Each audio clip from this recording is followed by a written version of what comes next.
Thank you. So in this second session, we're going to explore how countries are evolving their social welfare programs to ensure greater inclusivity and how implementing digital public infrastructure to digitize social welfare payments can advance women's economic power, and why the global financial community should invest in DPI to support this effort. I'm delighted to welcome to this panel Nirmala Sitharaman, Minister of Finance for India, Nadia Calvino, Vice President of the Government and Minister of Economy and Digital Affairs for Spain, Wilmetta Saadi-Tar, Minister of Gender, Children and Social Protection of Liberia, and Melinda French Gates, co-chair of the Bill and Melinda Gates Foundation. Minister Sitharaman, if I could start with you. India is a DPI success story. What difference did having a robust digital public infrastructure make to women in India in terms of their economic empowerment and social protection?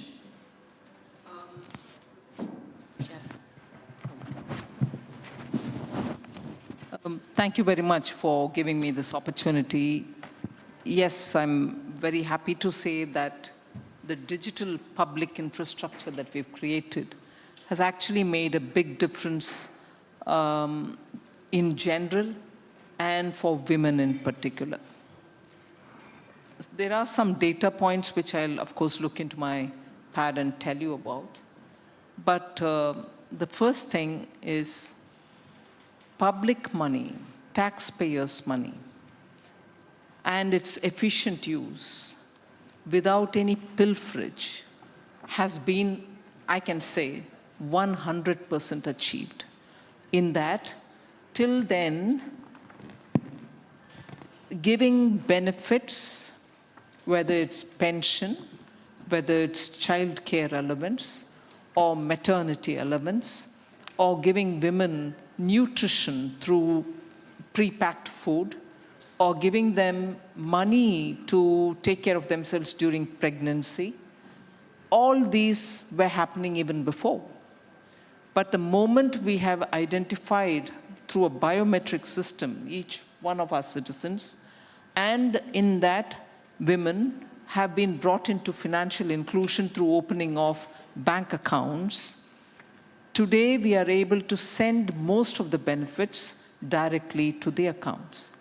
If I take one example, in one province in India, I'm not naming the province, after the introduction of the digital public infrastructure and thereby being able to send the benefits directly to the accounts of the women, not just in the case of women, but wherever we used DBT, nearly 1 lakh crore was saved of Indian rupees, was saved in just one province, because it was otherwise going for all kinds of leakages, and women who don't exist were on the roll, but no such character was in the village at all. But money would be drawn in that name and somebody would use it and so on. So it has helped in making optimum use of taxpayers' money, one. But in India, now I can therefore establish the DPI and its role in bringing greater efficiencies to the government system, better utilization of funding for those women who so need it. I just want to highlight 2 or 3 different specifically women-specific projects that we have undertaken. First of all, maternity leave has been raised to 26 weeks. And that itself, and then men are also given paternity time and allowances.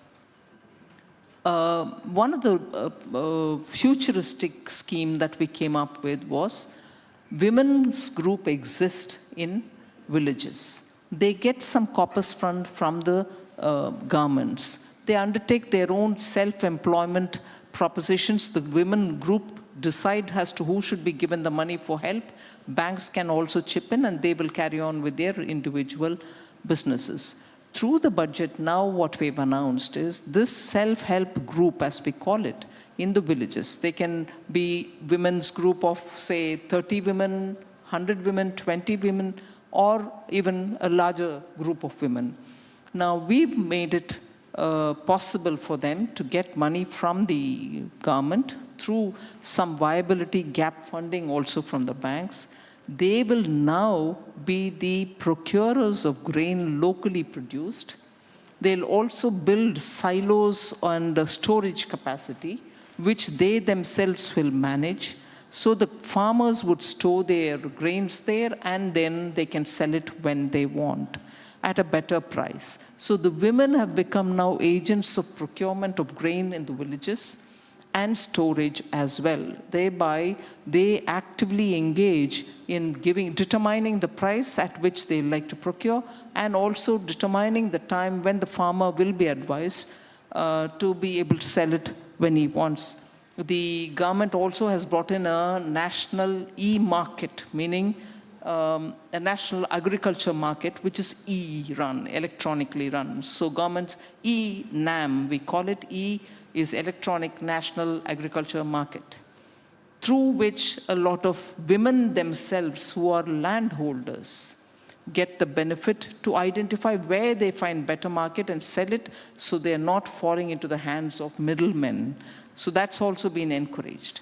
One last thing which I'll highlight, there are a few more, but I wouldn't spend time on explaining all of that. India gave a very big push for startups, as a result of which a lot of innovation started happening. And there was this perception startups were largely in Bengaluru or Hyderabad or cities like that. But there were also tier 2, tier 3 cities where it was also felt that women as well want this kind of a recognition. So through the public sector banks, there are 12 large banks in India who have branches all over the country. So we mandated that every branch, meaning a brick and mortar branch which is existing in some panchayat or a local village area or a district, so every public sector bank would have one branch at least in a district. There are 761 districts in India. So 12 of them may have it.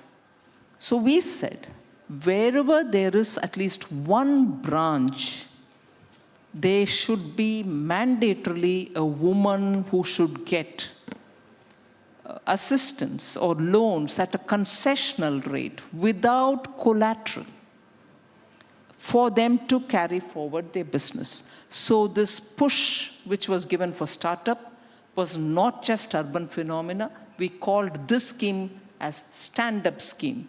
So in which women would be identified in the local area without collateral, with concessional rate, she was given an opportunity to carry forward her own. Similarly, for without collateral again, both in urban and rural areas, street vendors, small merchants, women who sell vegetables in push carts, or women who sell flowers or any other, or women who are in the street corners making petty snacks for people who are walking from work, who just carry that little packet of snack for, taking it to the children at home or something.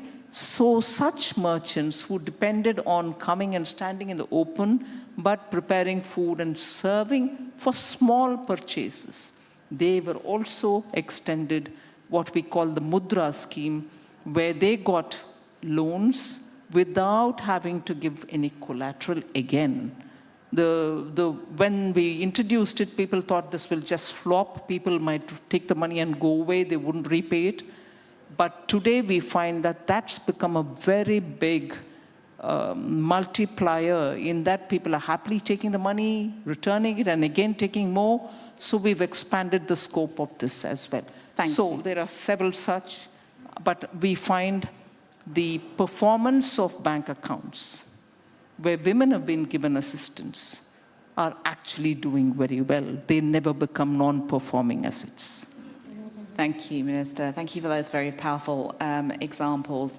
Vice President Calvino, I want to turn to you now. And can you tell us, how does Spain see DPI as a game changer? How is it going to support